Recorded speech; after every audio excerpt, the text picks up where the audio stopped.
Sifilis adalah infeksi menular seksual yang disebabkan oleh bakteri Spiroset treponema pallidum subspesies Pallidum. Sifilis terutama ditularkan melalui kontak seksual atau selama kehamilan dari ibu ke janinnya. Spiroseta mampu menembus membran mukosa utuh atau gangguan kulit. Oleh karena itu dapat ditularkan melalui mencium area di dekat lesi, serta seks oral, vagina, dan anal. Gejala penyakit sifilis 1. Fase primer. Dalam tahapan ini, gejala yang akan timbulkan adalah luka pada alat kelamin dan di sekitar mulut. Tampilan dari lukanya pun berbentuk seperti gigitan serangga tanpa rasa sakit dan bertahan selama 1 hingga 2 bulan. Dalam tahapan ini pun, penularan akan sangat mudah terjadi akibat hubungan intim. 2. Fase sekunder. Tahap ini muncul sekitar 1 hingga 6 bulan, rata-rata sekitar 6 hingga 8 minggu. Setelah infeksi pertama, pastinya akan ada beberapa gejala yang berbeda pada stadium kedua ini.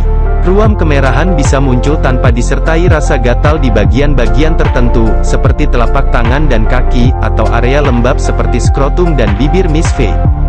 3. Fase laten. Jika pengobatan masih belum tuntas atau tidak dilakukan sama sekali, maka akan masuk ke dalam tahap laten ini.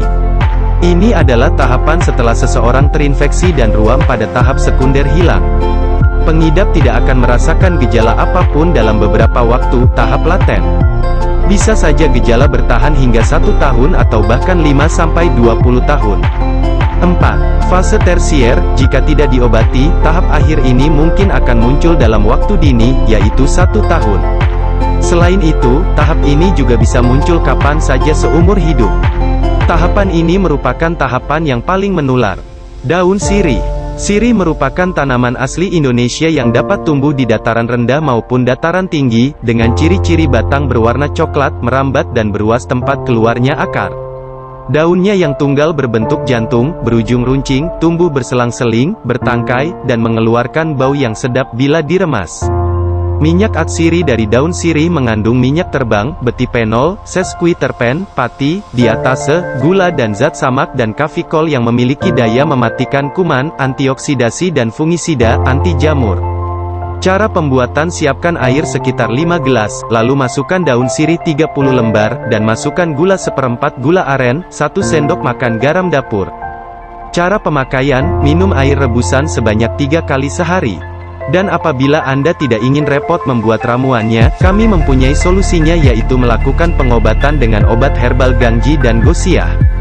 Gangjie Gosia de Nature. Komposisi Gangjie dan Gosia de Nature. Gangjie, Orthosiphon stamineus folium 1250 mg, kumis kucing, Imperate cylindrica rhizoma 625 mg, alang-alang Andrographis paniculata folium 625 mg, daun sambiloto.